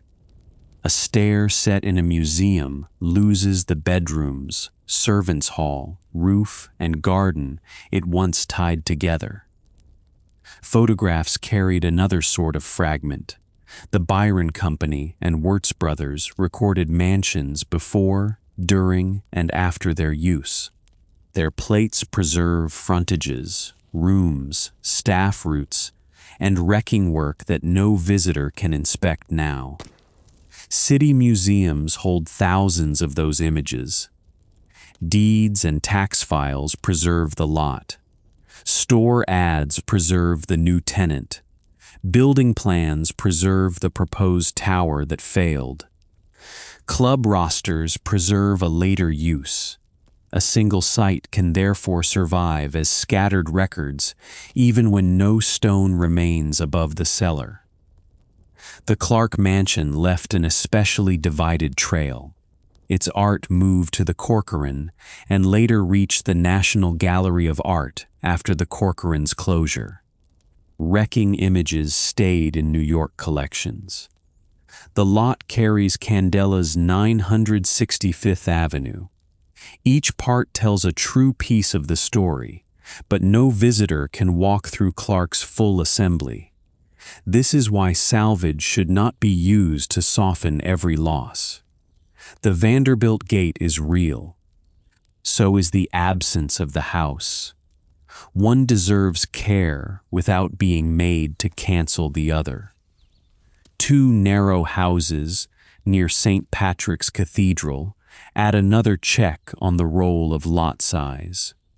John Pierce bought a lot at 11 East 50 Honest Street from land tied to the Vanderbilt defense of the block. Pierce had grown up amid Maine granite. He took over family quarry work, sold paving stone, and rose into the top rank of stone firms. His contracts touched the Brooklyn Bridge footings, the Hall of Records, the Customs House, the New York Public Library, Grand Central Terminal, and early subway work. In 1904, he hired John Duncan to design a 5-story home. Duncan was known for Grant's Tomb and the Soldiers and Sailors Memorial Arch in Brooklyn. For Pierce, he used an American basement plan with a low entry near the sidewalk. The main parlor occupied the floor above. Granite faced the lower 3 floors. Smooth stone, cornices, a balcony, bronze doors, carved wreaths, and a centered stair gave the narrow lot a formal front. The house opened in 1906. It stood in a row of costly homes that looked toward the cathedral. Pierce had built his own home with the sort of stone his firms sold across the city. The timing was poor. His firms first entered receivers' hands in 1909. Some work resumed, but the granite trade faced new rivals from steel and concrete. In December 1914, Metropolitan Life began foreclosure over debt above $200,000. By February 1915, the lender had taken the house. The bank then faced the same question as every heir or widow in this story. Who would buy a grand home in a block turning toward trade? One detail slowed the answer. The old orphan asylum deed limits still covered the lot. They had been written to keep single-family homes on the side streets for 25 years. Those terms now blocked a quick new project, even though they had failed to keep all trade away from Fifth Avenue.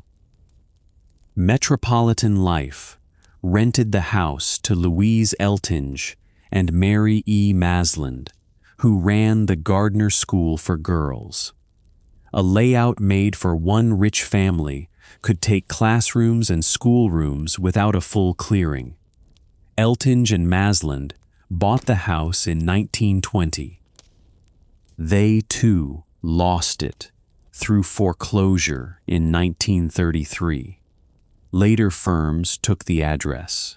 A bank came to own it. Through those shifts, the granite front stayed close to its 1906 state. The Pierce house makes 2 facts plain. Deed limits could save a shell for reasons no one had planned. The same clauses that tried to guard a rich block reduced what a lender could build after the first owner failed. Delay gave a school time to use the rooms. Its narrow side street lot also lacked the Fifth Avenue frontage sought by a major store.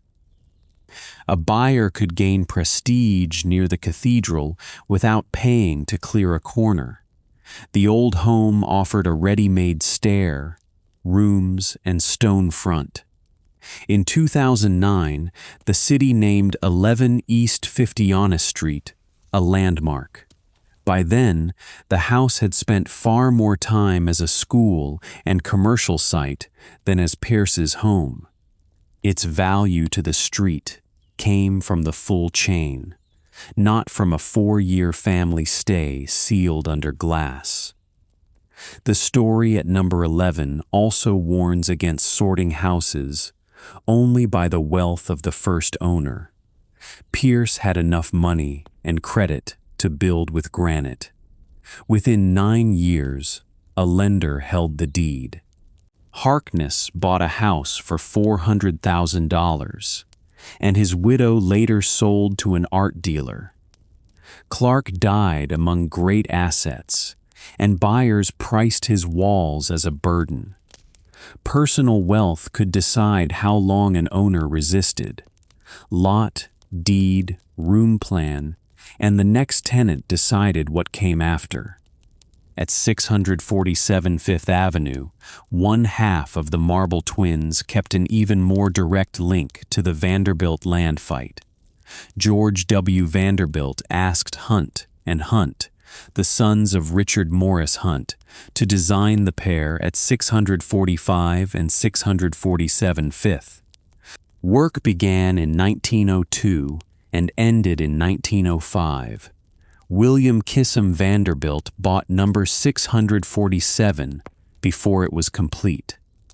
The house used pale stone and a French 18th century mode. Its 5-story scale matched the plant house nearby. The twin plan gave the block a united front, but the deeds soon split. William Douglas Sloan, husband of Emily Vanderbilt, bought number 645. Number 647 passed through the family line and later trade uses. One twin vanished. Number 647 stayed. Its survival was not pure chance. The lot was narrow enough for a shop to use. The facade offered a rare old house image in a retail row. New store work could fit behind and below it. The house later became known through fashion retail, and the city placed it under landmark guard. Its stone front still stands near the much larger office mass at 666 Fifth Avenue. Scale now makes the old house look like a fragment left between later schemes. That visual contrast can tempt a false claim that the little house beat the market. It joined the market. Trade paid for the site. The rooms and front were altered to serve shops. What the landmark guarded was a surviving shell, already tested by new uses. Number 647 and the plant house are the last clear pieces of a family attempt to hold one Fifth Avenue block as a private enclave. Both survived after private life ended. Both did so by taking customers through doors once meant for invited callers. The destroyed twin shows how narrow the margin could be. Same architects, same date, shared wall, and related owners did not produce the same fate. A later deed and buyer could split even a matched pair. This is also why block-by-block lists can mislead. A count may say one Vanderbilt house survives, but the word survive can cover many degrees. Outer stone may stay while rooms change. A stair may move. Store glass may replace a parlor window. A rear wing may be rebuilt. The old house remains legible, yet no one could run the 1905 household inside it without undoing decades of work. The value of the survivor lies partly in that layered state. At 647 Fifth Avenue, the facade records the Vanderbilt bid for a private street. The shop front records its defeat. The landmark plaque records a later public choice to keep both visible. That later public choice was not open to Clark, Alice Vanderbilt, or the heirs of William Kissam Vanderbilt. New York's landmarks law arrived in 1965. The loss of the old Pennsylvania station had helped turn years of civic protest into a city board with power to name and guard sites. On April 15th, Mayor Robert Wagner signed the law.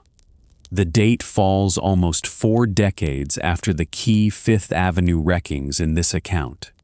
The Petit Chateau, the Cornelius Vanderbilt II house, and Clark's Palace were already gone.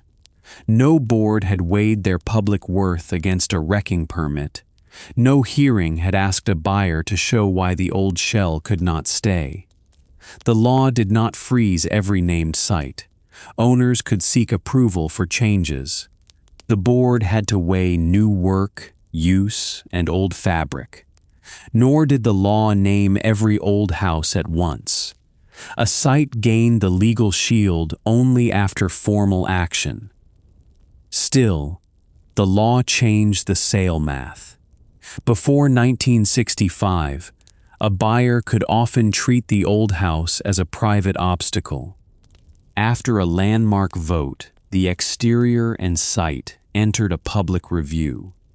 A tower plan could no longer assume bare land merely because the buyer held the deed. Cartier gained landmark status in 1970. The Fisk-Harkness and Pierce houses were named much later.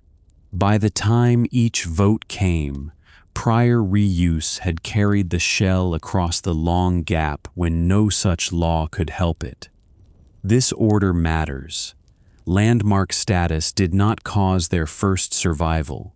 A jeweler, school, club, gallery, bank, or shop had already paid bills and found uses.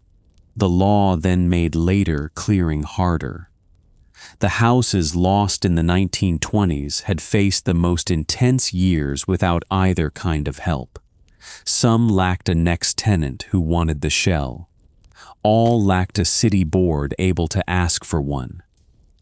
The law also changed how New Yorkers could describe a mansion. Before it, praise had no direct hold on a deed. Architects could rank the Petit Chateau third in the nation. Newspapers could call the Vanderbilt house the city's largest. Museums could photograph Clark's marble pile. Those honors did not delay a private sale. After 1965, age, craft, history, and place could enter a legal file. They still had to be proved. Owners could oppose a vote. Courts could review the law. Yet the old claim that admiration alone should save a house now had a civic tool behind it. This does not justify reading the 1920s backward. Buyers acted under the rules they had. Wreckers did not evade a board that did not exist. Heirs were not choosing between sale and a modern tax credit or landmark pact. Their choices belong to another New York. It does show why so few mansion shells had to carry themselves through trade or gifts until the mid-1960s. The plant house had Cartier. Frick had his will and trustees. Carnegie had a long-held corporate owner. Warburg had a museum gift. Pierce had deed limits and a school. Houses without such support had to meet the lot market alone. By January 1926, a report cited in the Bergdorf-Goodman landmark file counted only 15 homes still in private use on Fifth Avenue from 25th to 59th Street. The number came before the Cornelius Vanderbilt II house fell later that year. It did not count every side street house or every old home already used by a club or shop. It measured how far the private house avenue had already receded. The last stage did not wait for landmark law. It was over long before the law had a name. Read the avenue from south to north, and the dates line up like marks on a ruler. At 34th Street, B. Altman opened in 1906. The store gave shoppers a large Fifth Avenue anchor below the old Mansion Belt. At 40 Tuan Street, the New York Public Library opened in 1911. Its broad steps and stone lions drew a public crowd to an avenue that had once sold its rank through private doors. Lord & Taylor opened at 38th Street in 1914. Saks rose between 49th and 50th Streets from 1922 to 1924. Each large store pushed the daily retail route closer to the Vanderbilt blocks. At 50th Street, St. Patrick's Cathedral stayed. It had helped make the district fit for elite homes. It later stood amid shops and towers, proof that a fixed use could pass through the same shift without moving. At 50 Honest and 50 Tuan Streets, the old asylum lots held the Union Club, the Plant House, the Marble Twins, and side street homes such as Pierce's. Those parcels had been tied with deeds and family purchases. Cartier and number 647 now show how trade entered the barrier. At 50 Tuan Street, the Petit Chateau fell in 1926. At 55th Street, the Coty front showed how glass, perfume, and carved stone could share one wall. At 57th Street, the Cornelius Vanderbilt II mansion fell in 1926. The new complex opened, with Bergdorf Goodman as a key tenant. Across the Plaza Hotel had already served guests since 1907. At 59th Street, Central Park began. The park did not move, yet the lots facing it could carry taller homes above the trees. At 70th Street, the Frick House became a museum after Adelaide Frick died. Its doors opened to the public in 1935. At 77th Street, Clark's mansion fell in 1927. Number 960 placed large suites on the corner. At 90 Honest Street, Carnegie's house remained under Carnegie hands and later went to the Smithsonian for Cooper Hewitt. At 90 Tuan Street, the Warburg house became the Jewish Museum. This list does not show a clean line where homes stop and trade starts. It shows several markets laid over one road. Retail took the blocks below the park. Hotels gathered at grand corners. Suite blocks rose along the park. Museums and schools held select houses farther north and on side streets. The dates also show why residents kept moving. Each rich family could seek a quieter block above the latest store. Carnegie went to 90 Honest Street, while trade swept the 30s and 40s. Clark built at 77th Street, while merchants still fought over the lower corridor. The move north bought years. It did not remove the house from Manhattan land prices. The road itself tied all the uses together.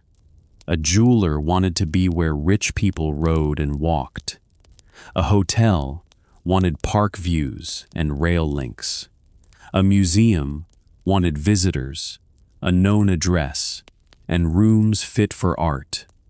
A suite buyer wanted the same park edge a mansion owner had prized. No use replaced Fifth Avenue's old rank with indifference.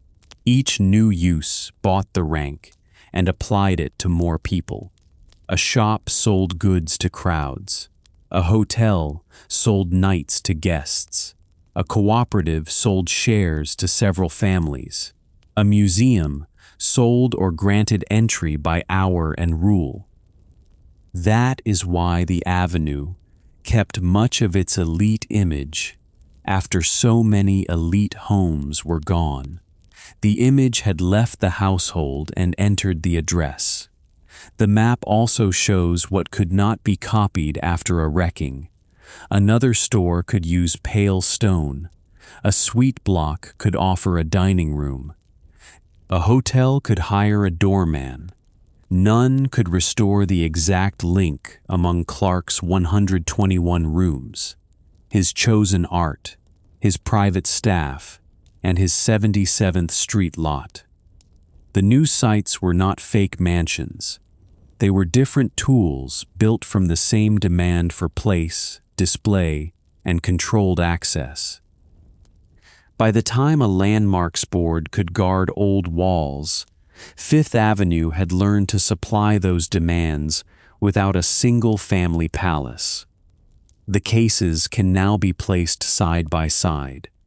The Petit Chateau had great fame and a poor fit with its new commercial corner. It was razed. The Cornelius Vanderbilt II mansion had a rare parkside lot and a buyer who could divide the frontage among shops. It was razed, while its gate went to Central Park. The Clark mansion had huge rooms, heavy stone, and no ready private or civic buyer. Its lot suited large suites. It was razed. The plant house could become a jewel shop while keeping its carved shell. It survived.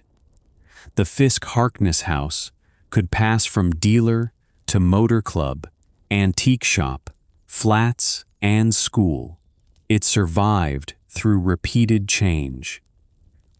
The Frick House had a will, art, trustees, and funds aimed at a museum in that very building.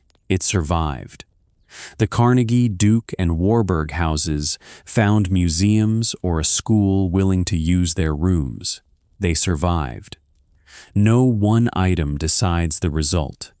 A high tax bill could push an owner toward sale, but it could not choose the buyer's plan. An heir could love a house and still lack a good reason to live there. A developer could announce a tower and fail to finance it. A store could save a facade. A museum could accept art and reject the building. 4 questions do most of the work. First, what would the lot earn after the house was gone? Second, could the old rooms serve a buyer without a full clearing? Third, who would pay for upkeep after the family left? Fourth, did law or a binding gift stop an ordinary sale? At 962 Fifth Avenue, the answers lined up against Clark's house. The lot could hold costly suites.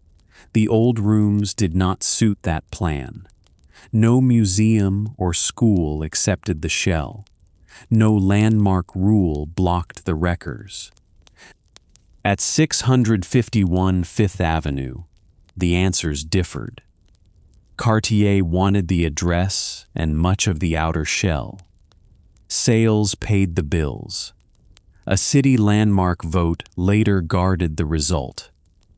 At 1 East 70th Street, Frick had removed the lot from an ordinary family sale through his will. Trustees held both art and house for a museum. The rooms aided the display. The source of cash came with the bequest. This list also corrects the phrase lost mansions.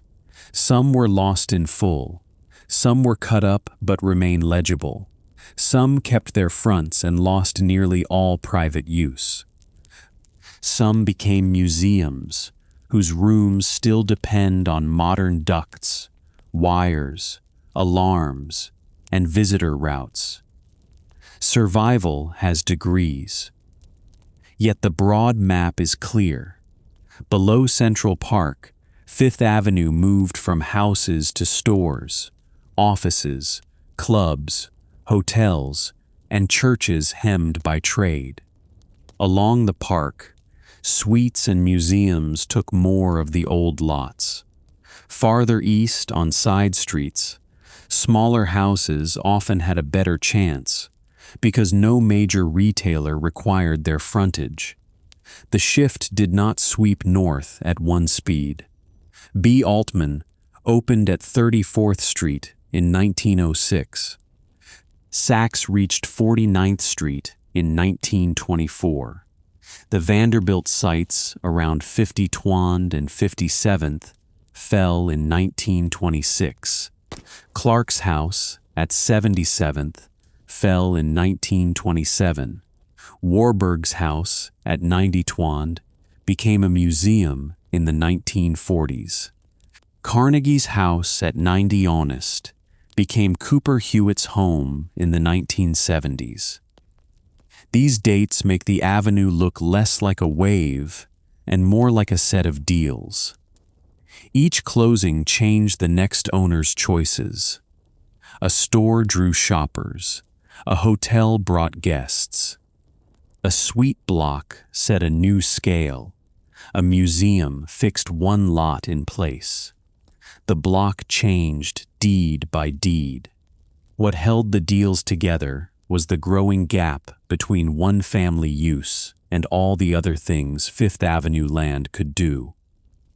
Return to February 1927. A buyer stood ready to pay under $3 million for the Clark site. The seller was not handing over an empty lot. The deed carried a 121-room house built from quarry stone, imported marble, English oak, French rooms, steel, bronze, and 14 years of work. The buyer's price still fell below half the reported cost of the house. Most of the sum belonged to the ground. That finding does not prove the mansion had no beauty. It does not prove Clark's heirs were poor. It does not prove taxes alone doomed it. It proves something more exact. The buyer wanted a different building badly enough to treat Clark's building as a removal bill. The new cooperative made the reason visible. Rosario Candela's plans placed a small group of grand homes above one another. Their owners shared the corner, the frame, the lift, the staff, and the bills. Fifth Avenue could house several rich families where Clark had housed one. The old house had reached the limit of private scale. Adding rooms had once increased its force as a display. After Clark died, those same rooms reduced the number of people who could use it.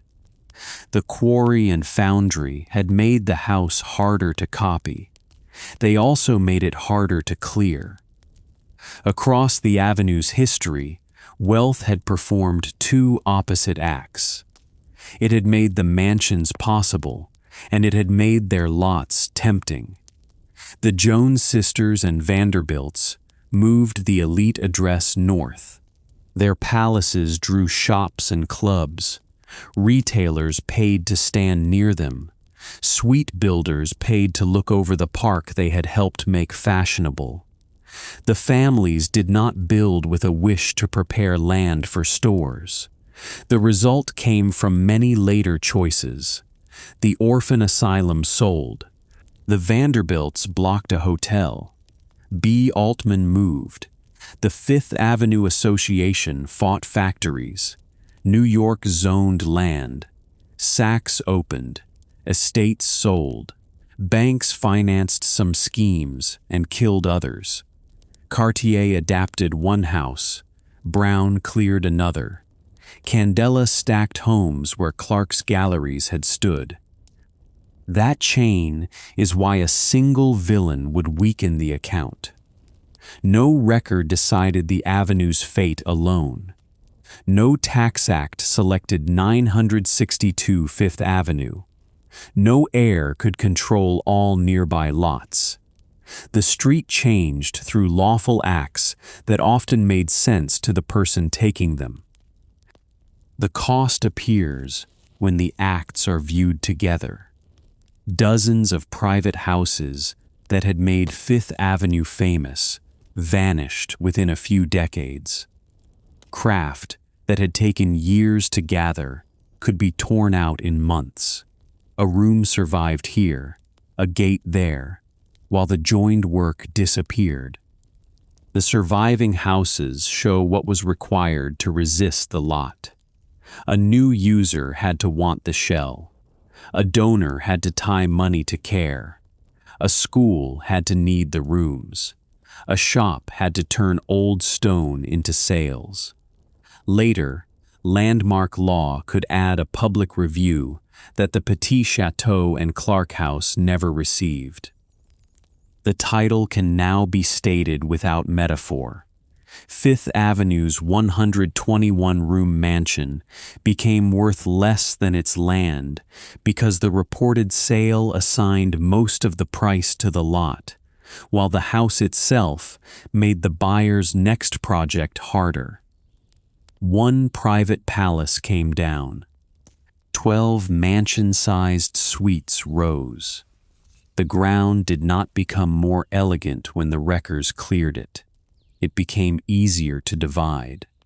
The sale ledger and the new floor plans say more than a tale of vanished taste. One records a buyer paying chiefly for a corner. The other spreads grand rooms across many floors, with lifts and shared staff tying them to one roof. Clark had spent years drawing rare stone, oak, bronze, marble, and art toward a single home.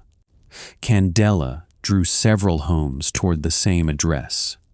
Both men worked for rich clients. Both used Fifth Avenue as part of the product.